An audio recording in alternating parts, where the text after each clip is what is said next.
Bike চালিয়ে যাওয়ার সময় পিছনে বসে থাকা মানুষের সাথে কথা বললে যা হয়।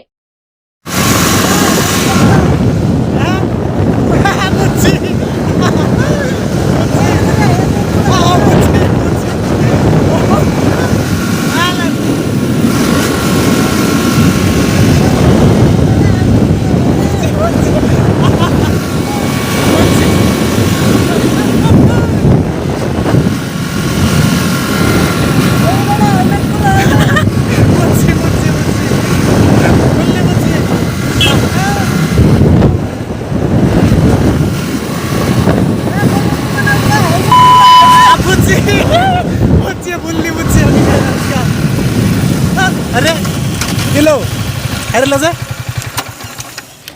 এটা হলো কি কালা তুমি কইলে বুঝো না নাকি? আরে হেলমেট খুলবার কইতেছি কুম্বালাতে হেলমেট খুলো না, হেলমেটটা খুলো না, রোজ কিরম দেখতাছো তো।